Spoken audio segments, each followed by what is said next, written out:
Hello बच्चों, learning point में आपका स्वागत है। और हमारा टॉपिक चल रहा था भाषा, लिपि और व्याकरण। हमने ऑलमोस्ट इसको कंप्लीट कर लिया है। इसमें से कुछ विभिन्न रूपों में, जैसे हिंदी भाषा का विभिन्न रूपों में प्रचलन है, कुछ डेफिनेशंस हैं, वो मैं आज आपको करवा के फिर शॉर्ट नोट्स में करेंगे इसके।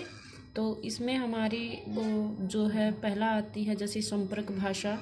संपर्क भाषा क्या होती है? वह भाषा जो विभिन्न भाषा भाषी लोगों के मध्य संपर्क स्थापित करने का माध्यम होती है। जो विभिन्न भाषा भाषी यानी एक से अधिक भाषा भाषी, जैसे एक से अधिक भाषा बोलने वाले लोगों के बीच में जो संपर्क स्थापित करने का जो माध्यम होती है वो संपर्क भाषा होती है। संपर्क भाषा बोलचाल की जो भाषा होती है वो होती है। और भारत में जो संपर्क भाषा है वो हिंदी है। दूसरा आता है कि राजभाषा क्या होती है। राजभाषा वो होती है जैसे सरकारी कार्यालयों में राजकाज की जो भाषा होती है उसकी अपनी एक विशेष शब्दावली होती है, उसे राजभाषा कहते हैं। और भारतीय संविधान की 8वीं अनुसूची में इन 22 भाषाओं भारतीय भाषाओं का समावेश किया गया है।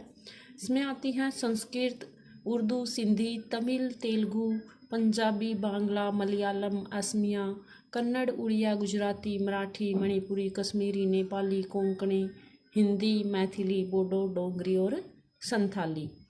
हिंदी को भारतीय संविधान के अनुच्छेद 343 के अनुसार संघ की राजभाषा घोषित किया गया है और 14 सितंबर 1949 को इसको राजभाषा का दर्जा दिया गया था। फिर आती हमारी राष्ट्रभाषा क्या होती है। ऐसी भाषा जो राष्ट्र के अधिकतर लोगों द्वारा बोली तथा समझी जाती है वह उस देश की राष्ट्रभाषा कहलाती है। हमारे देश में हिंदी को राष्ट्रभाषा के रूप में मान्यता प्राप्त है।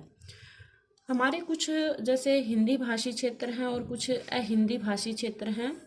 तो हिंदी भाषी क्षेत्र कौन कौन से हैं? बिहार, हरियाणा, हिमाचल प्रदेश, राजस्थान, उत्तराखंड, झारखंड, छत्तीसगढ़, अंडमान और निकोबार।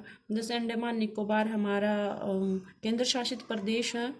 उत्तर प्रदेश, मध्य प्रदेश और दिल्ली भी हमारा केंद्र शासित प्रदेश है। और चंडीगढ़ में जो हिंदी है वो एक संपर्क की भाषा है। संपर्क भाषा मैंने आपको पहले बताया कि जो विभिन्न भाषा भाषी लोग होते हैं उनके मध्य बोलचाल की भाषा या संपर्क स्थापित करने का जो माध्यम होती है वो संपर्क भाषा कहलाती है।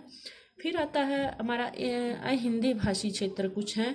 गुजरात, महाराष्ट्र और पंजाब, इनमें हिंदी नहीं बोली जाती है, अहिंदी भाषी क्षेत्र हैं।